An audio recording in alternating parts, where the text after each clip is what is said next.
August 2nd, 1990. Saddam Hussein's forces crashed through the defenses of oil-rich Kuwait. In fear of an Iraqi invasion into Saudi Arabia, the United States and her coalition allies poured into the Arabian Peninsula to form a deterrent that would be known as Desert Shield. The result was a series of diplomatic talks, negotiations and counter-negotiations that rapidly declined into a no-hope situation. On August the 17th, 1991, Desert Shield became Desert Storm.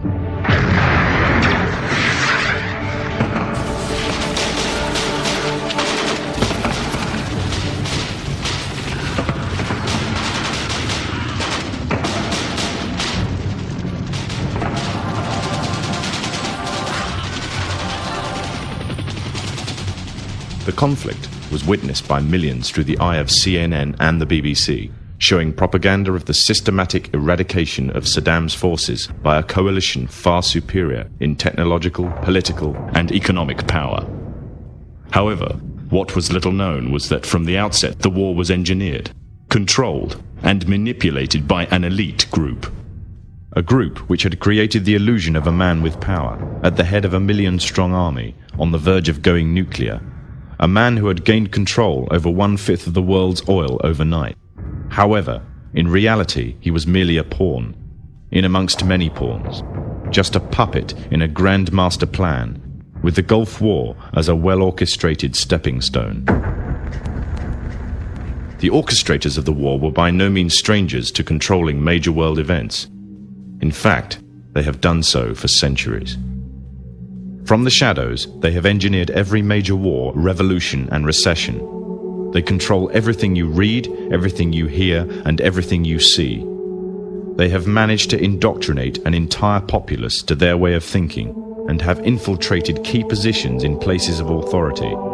And it is from the shadows that they have created a new political order, a new economic order, and more sinister, a new religious order.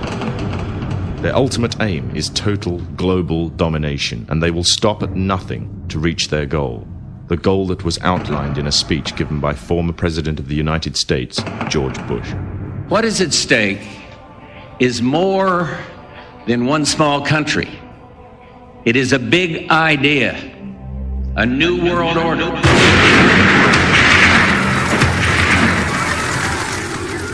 However, the origins of this global plan were not created in the offices of the White House. In reality, their roots lay in another war. This time, the year is 1095, and the place, Clermont, France.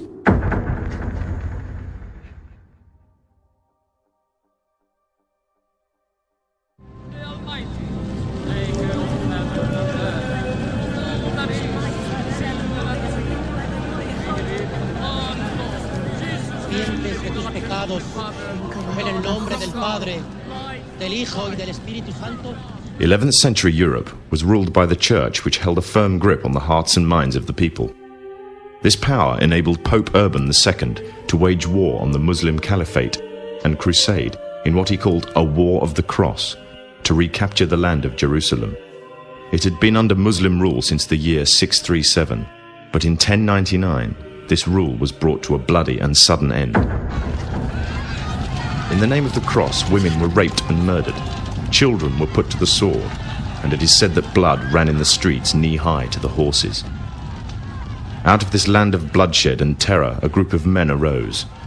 Men that would stop at nothing to get what they wanted, no matter what the cost.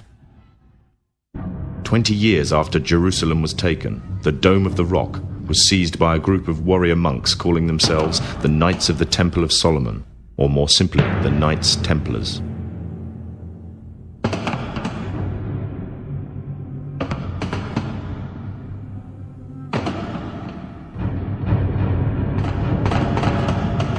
In Jerusalem, the Templars began to deviate further and further away from the practices of Christianity.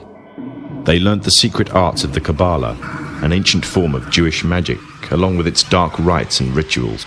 The Jews had learnt the arts from the pagans of ancient Egypt during the times of enslavement to the Pharaoh, and developed them into Babylon at the time of Nebuchadnezzar. In 1307, King Philippe of France arrested them for charges of denial of Christ, homosexuality, and idol worship, as well as magic. In 1314, Pope Clement V declared all Templars as heretics to Christianity, ordering all their properties to be seized. Their leader, Jacques de Molay, was captured and burnt to the stake. The Templars were cornered, and just when it seemed they were finished forever, a glimmer of hope arose from a seemingly certain end. They were to find a safe haven as well as an ally. But not in France. In fact, in a country in a desperate struggle for independence against the English. The country of Scotland.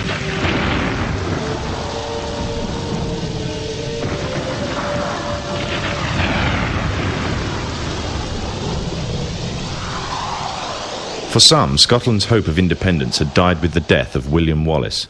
However, to the King of Scotland, Robert the Bruce, the arrival of the Templars gave him a new secret weapon. Their experience, gained over 200 years of fighting the mighty armies of Islam, had made them expert in combat and warfare, and more than a match for any army brought before them. In 1314, the Templars, allied with Robert the Bruce and his army, took to the fields of Bannockburn in the long-awaited showdown with the English. Robert the Bruce's foresight paid off. The 25,000-strong English army suffered a humiliating defeat at the hands of only 6,500 men. The dream of an independent Scotland had finally been achieved. The Templars had brought themselves back from the brink of destruction, and never again would they allow themselves to be destroyed. This time they would control the country by controlling its kings, and in order to preserve their secret order, the Templars would have to die, or more precisely, the name would have to die. The Templars, who had escaped Europe, were finally laid to rest in Rosslyn Chapel, Scotland, which stands to this day as sign of their presence in Britain. Their descendants became the true power of Scotland. In 1603, the death of Queen Elizabeth I left England without an heir to the throne. By virtue of descent, King James V of Scotland became King of England. In doing so, Scotland and England joined to form a new kingdom, and the power that the Templars held over Scotland spread to give them a firm grip on the whole of Great Britain. For over 100 years, the Templars concealed their activities, fading into the background until they were little known and little remembered. However, they did not cease to keep a firm grip on Britain. All the time they were planning, regrouping, and infiltrating positions of power in all corners of the kingdom. In 1717, the Templars made their reappearance in Europe. They had grown in both number and strength, and were now ready to coin a new identity, free from their reputation of the past, and given credibility by none other than the monarchy and aristocracy of England. And the name they chose for themselves was a name that would be known by many, but understood by a few. This new name, the Freemasons. The new identity and the grandeur of its members afforded the Masons with respect and dignity. The first royal member of the Freemasons was Frederick, Prince of Wales. The latest members include Prince Philip, the Duke of Edinburgh, and consort to the current Queen of England, Elizabeth II, who herself is a grand patron to the Masons. However, behind closed doors, the Freemasons were free to indulge in the secret rites and rituals handed down to them by their ancestors, and these became the basis of their levels of membership, called degrees. The Freemasons were not content with power in Britain alone. Their ambitions were far greater. In the years to come, the world would witness Europe and America being plagued by wars and revolutions, each more devastating than the other.